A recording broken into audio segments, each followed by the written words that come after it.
کرسی پر نماز تو بہت سے لوگ پڑھتے ہیں. اول تو کرسی پر نماز پڑھنے نہ پڑھنے کے مسائل ہیں. زمین پر جو ایک معمول کے مطابق سجدہ کیا جاتا ہے، جو جنرل لوگ کرتے ہیں سجدہ، تو وہ سجدہ حقیقی کہلاتا ہے. یعنی کہ ریئل سجدہ تو وہی ہے، حقیقی سجدہ. لیکن بعض مجبوریاں ہیں کہ وہ حقیقی سجدے پر، جیسے اب وہ اس میں قدرت نہیں ہے اس کی، یہ کر نہیں پا رہا، یا کرتا ہے تو سخت درد ہوتا ہے، کوئی اس طرح کا اس کو عذر ہے، تو اب یہ سجدہ ساقط ہوتا ہے نا، معاف ہو جاتا ہے. جب سجدہ اس کو معاف ہو گیا، حقیقی سجدہ، تو اب اس کا قیام جو ہوتا ہے نا، کھڑا ہو کر یہ قیام، یہ بھی فرض ہے، تو یہ بھی معاف ہو جائے گا. قیام بھی اب ساقط ہوا، معاف ہوا. اب یہ کہ زمین پر بیٹھ کر پڑھے یہ بہتر ہے. اب بعض صورتوں میں کہ زمین پر بھی بیٹھ کر نہیں پڑھ سکتا، تو اب یہ کہ کرسی پر بیٹھ کر پڑھنے کا طریقہ جو ہے نا، تکبیر تحریمہ اور ہاتھ باندھنا تو وہ سیم ہے، کہ اس میں کوئی رکاوٹ جس کو نہیں ہے، اللہ اکبر یہ ہاتھ باندھ لیا. اب یہ جو بھی پڑھنا ہے سورہ فاتحہ وغیرہ یہ پڑھیں.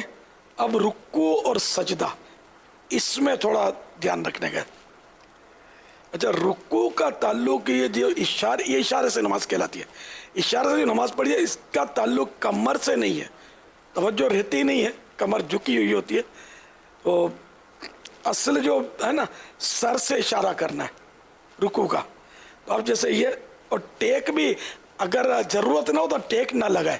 اس کے لیے اگر کوئی وہ بغیر ٹیک کا سٹول ممکن ہو نا، بڑا بنوا لے. اب جب اپنے آسائش کے لیے طرح طرح کی چیزیں بنوا ہی رہے ہوتے ہیں ہم، تو ایک سٹول بھی بنا لے نماز کا، گدی وغیرہ ڈلوا کر، تاکہ اس کو تکلیف کم سے کم ہو.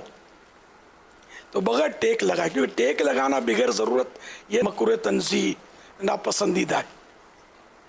تو اب یہ کہ یہ بیٹھے ہیں اور رکوع اب کرنا ہے. تو رکوع میں یہ سر کا اشارہ کرنا ہے، اللہ اکبر کہہ کر اب میں رکوع کیا ہے. اب وہ سمع اللہ لمن حمدہ، یہ سیدھے ہو گئے. اب دو سجدے کرنے ہیں. سجدے میں شرط ہے کہ رکوع سے کچھ نہ کچھ زیادہ جھکاؤ ہو. اللہ اکبر. آپ نے نوٹ کیا کہ میرا رکوع سے یہ سر زیادہ جھکا ہے. یہ دو سجدے ہو گئے، رکوع ہو گیا، مین یہ تھا. اب وہ دوسری رکعت، پھر تحیات اور سلام پھیرنا، یا 4 رکعتیں. تو مین اس کا مطلب ہے کہ یہ دھیان رکھنا ہے کہ رکوع اور سجدے میں بس فرق ہو جھکنے میں. اگر رکوع جتنا ہی سجدے میں جھکیں گے نا تو نماز نہیں ہوگی. رکوع سے کم جھکے تب بھی نہیں ہوگی. سجدے اور رکوع میں تھوڑا سا یوں ہاتھ آگے کرتے ہیں، اس حوالے سے نہیں، وہ نارمل ہی، اس میں کوئی اس طرح نہیں. بلکہ اب تو یہ بھی ٹیکنیک نکلی ہے کہ کرسی اس طرح بنتی ہے کہ اس پہ یہ ماتھا رکھتے ہیں.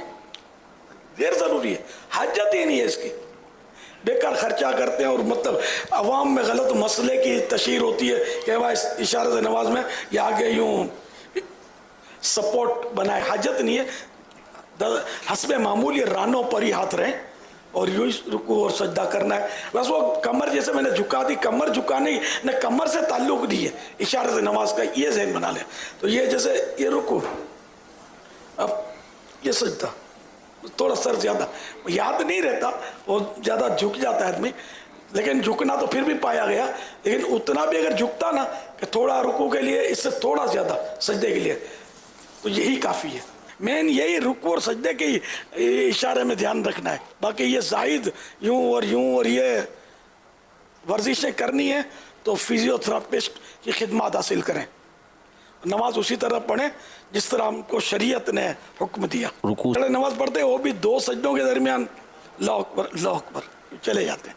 تو یہ تو 2 سجدوں کے درمیان بیٹھنے کو تو جلسہ کہتے ہیں. کمر سیدھی ہو اور کم از کم 1 سبحان اللہ جتنا وہ ٹھہرا رہے، حرکت نہ کرے، ٹھیک ہے. اور اسی طرح رکوع کے بعد بھی یہ بیٹھے بیٹھے پڑھیں، اشارے سے پڑھیں. اس میں بھی خیال رکھنا ہے کہ اشارے سے بھی پڑھیں تو رکوع کے بعد بالکل سیدھا 1 سبحان اللہ کی مقدار میں، 1 سبحان اللہ کہہ لیں، اتنی دیر تک یہ رکوع کے بعد سیدھا رہنا ہے بیٹھے بیٹھے بھی. صرف 2 سجدوں کے درمیان بھی سیدھا بیچنا ہے ایک سبحان اللہ کہنے جتنا، کہ یہ تو واجبات ہیں، تعدیل ارکان اس کو کہتے ہیں، ان کا بھی خیال رکھنا ہے.